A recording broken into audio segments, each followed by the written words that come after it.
Assalamualaikum warahmatullahi wabarakatuh. Perkenalkan, nama saya Indana Zulfa dari Prodi PAI, dan di sini saya akan mengajar mata pelajaran Pendidikan Agama Islam dan Budi Pekerti kelas 10 SMA. Dan di sini saya akan menjelaskan bab tentang menjaga martabat manusia dengan menjauhi pergaulan bebas dan zina.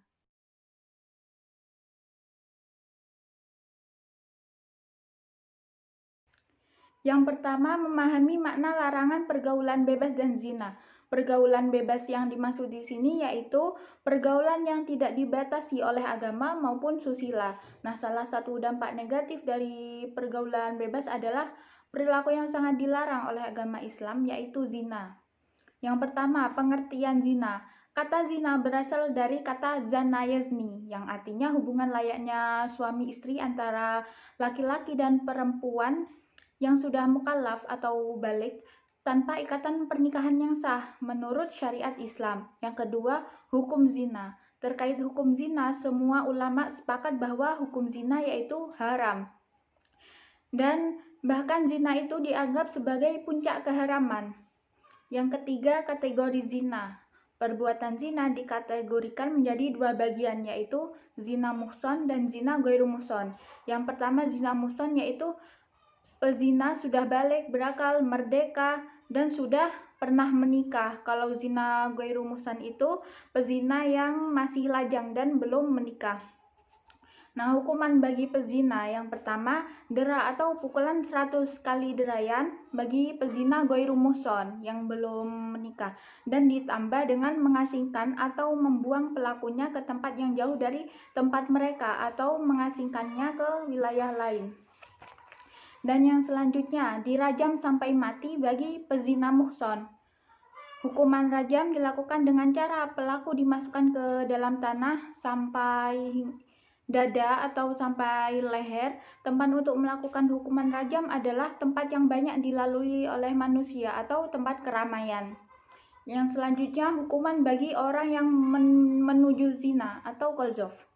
Nah, mengingat beratnya hukuman bagi pelaku zina, maka hukum Islam telah menentukan syarat-syarat yang berat bagi terlaksananya hukuman tersebut. Syarat-syarat tersebut, yang pertama, hukuman dapat dibatalkan apabila masih terdapat keraguan terhadap peristiwa atau perbuatan zina tersebut. Nah, hukuman tidak dapat dilakukan setelah benar-benar diyakini bahwa tidak terjadi pezinaan. Yang kedua, untuk meyakinkan perihal terjadinya zina tersebut, syaratnya harus ada 4 saksi laki-laki yang adil. Mengapa laki-laki? Karena kesaksian 4 orang perempuan itu tidak cukup untuk dijadikan bukti sebagaimana 4 kesaksian orang laki-laki yang fasik. Yang ketiga, kesaksian 4 orang laki-laki yang adil ini pun masih memerlukan syarat. Syaratnya yaitu setiap laki-laki tersebut harus melihat persis kejadiannya tersebut. Selanjutnya, andaikan seorang dari keempat saksi laki-laki tersebut itu berbeda kesaksiannya, maka hukum terhadap mereka itu semuanya dijatuhkan hukuman menuduh zina. Dan hukuman bagi penuduh zina ini yaitu 80 kali derayan. Selanjutnya, begitu banyak dampak negatif yang ditimbulkan dari pergaulan bebas. Patut menjadi perhatian bagi generasi muda bahwa mereka sedang mempertaruhkan masa depannya jika terlibat dalam pergaulan bebas yang melampaui batas. Nah, bergaul itu memang perlu, akan tetapi seyogyanya itu harus dalam batas wajar dan tidak berlebihan. Nah, di antara dampak negatif zina, yang pertama, mendapatkan laknat dari Allah dan Rasul-Nya. Yang kedua, dijauhi dan dikucilkan oleh masyarakat. Yang ketiga, nasab menjadi tidak jelas atau keturunannya itu. Yang keempat, anak hasil zina tidak bisa dinasabkan kepada bapaknya. Yang terakhir, anak hasil zina tidak berhak mendapatkan warisan. Selanjutnya, ayat-ayat Al-Quran dan hadis tentang larangan mendekati zina. Yang pertama, Quran Surat Al-Isra surat ke-17 ayat 32. Bismillahirrahmanirrahim. Wala taqrabuz zina innahu kana fahisyatan wa sa'a sabila. Yang artinya, dan janganlah kamu mendekati zina, sesungguhnya zina itu suatu perbuatan yang keji dan suatu jalan yang buruk. Nah, kandungan dari Quran Surat Al-Isra surat ke-17 ayat 32 tersebut mengandung larangan mendekati zina serta penegasan bahwa zina merupakan perbuatan keji dan suatu jalan yang buruk. Allah secara tegas memberi predikat terhadap perbuatan zina melalui ayat tersebut sebagai perbuatan yang merendahkan harkat, martabat, dan kehormatan manusia. Nah, Imam Sayyuti dalam kitabnya Al-Jami Al-Kabir menuliskan bahwa perbuatan zina dapat mengakibatkan 6 dampak negatif bagi pelakunya. 3 dampak negatif menimpa pada saat di dunia dan 3 dampak lagi akan ditimpakan kelak di akhirat. Yang pertama, dampak di dunia. Yang pertama, menghilangkan wibawa. Nah, pelaku zina akan kehilangan kehormatan, martabat atau harga dirinya di masyarakat. Bahkan pezina itu disebut sebagai sampah masyarakat yang telah mengotori lingkungannya tersebut. Yang kedua, mengakibatkan kefakiran. Nah, perbuatan zina juga akan mengakibatkan pelakunya itu menjadi miskin sebab ia akan selalu mengejar kepuasan nafsu. Pelaku harus mengeluarkan biaya yang tidak sedikit hanya untuk memenuhi nafsunya tersebut. Selanjutnya, mengurangi umur. Nah, perbuatan zina juga akan mengakibatkan umur pelakunya itu berkurang lantaran akan terserang penyakit yang dapat mengakibatkan kematian. Saat ini kan banyak penyakit yang berbahaya yang diakibatkan oleh perilaku seks bebas seperti HIV/AIDS, infeksi saluran kelamin, dan sebagainya.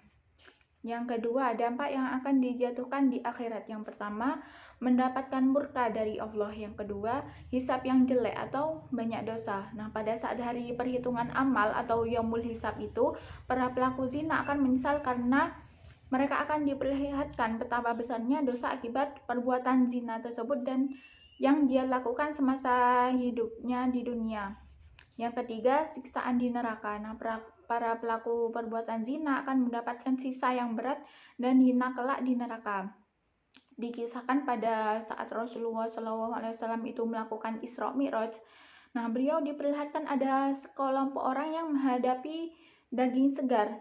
Akan tetapi mereka itu lebih memilih daging yang amat busuk daripada daging yang besar segar tersebut. Nah, itulah siksaan dan kehinaan bagi pelaku zina. Mereka berselingkuh padahal mereka mempunyai istri atau suami yang sah. Nah, kemudian Rasulullah juga diperlihatkan ada suatu kaum yang tubuh mereka itu sangat besar, namun bau tubuhnya itu sangat busuk, menjijikkan saat dipandang, dan bau mereka itu seperti bau pembuangan kotoran. Rasul kemudian bertanya, siapakah mereka? Dan 2 malaikat yang mendampingi Rasulullah tersebut menjawab, mereka adalah pezina laki-laki dan perempuan.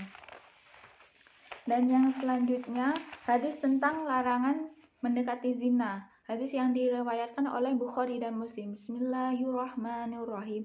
An Jabir bin Abdullah qala Rasulullah sallallahu alaihi wasallam, wa man kana yu'minu billahi wal yawmil akhir fala yakhluwanna bi imratin laisa ma'hadu mahramin minha fa inna salisahuma syaitan. Dan barang siapa beriman kepada Allah dan hari akhir, maka janganlah berdua-duaan dengan wanita yang tidak bersama mahramnya, karena yang ketiga itu adalah setan. Selanjutnya, penerapan perilaku menjauhi pergaulan bebas dan zina dalam kehidupan sehari-hari. Yang pertama, menjaga pergaulan yang sehat. Nah, beruntunglah para pemuda dan remaja yang dapat menjaga pergaulan sesuai dengan ajaran Islam. Islam mengajarkan pergaulan yang sehat, bernilai positif, dan mengandung manfaat. Nah, pergaulan yang sehat antara laki-laki dan perempuan merupakan pergaulan yang terbebas dari nafsu yang dapat mengarah kepada hubungan seksual di luar nikah. Nah, pergaulan remaja dan muda-mudi saat ini memang sudah sedemikian tipis batas-batasannya. Tidak mudah untuk membatasi pergaulan itu, ditambah lagi dengan berbagai kemudahan akses baik melalui telepon, WhatsApp, SMS, chatting, dan situs jaring sosial. Dengan berbagai sarana itu, pergaulan remaja pada umumnya saat ini menjadi begitu dekat dan mudah. Persoalan yang lebih memprihatinkan adalah para remaja tidak paham dan kadang tidak peduli mana batas-batas yang wajar, mana yang tidak wajar, dan mana yang sudah kebablasan. Yang kedua, menjaga aurat. Nah, aurat merupakan bagian tubuh yang harus dilindungi atau ditutupi agar terjaga dari pandangan lawan jenis. Nah, aurat perempuan Mulai aurat perempuan seluruh tubuh kecuali muka dan telapak tangan. Kalau aurat laki-laki dari pusar sampai lutut. Yang ketiga, menjaga pandangan.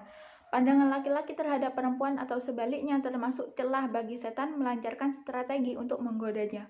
Kalau hanya sekilas atau spontanitas saja itu tidak menjadi masalah. Pandangan pertama yang tidak sengaja diperbolehkan, tetapi jika berkelanjutan maka hukumnya yaitu haram. Yang keempat, menjaga kehormatan. Nah, organ paling pribadi manusia sering disebut atau diperhalus dengan kata kehormatan. Jika dirungkan secara mendalam, sebutan ini sungguh sangat arif dan tepat.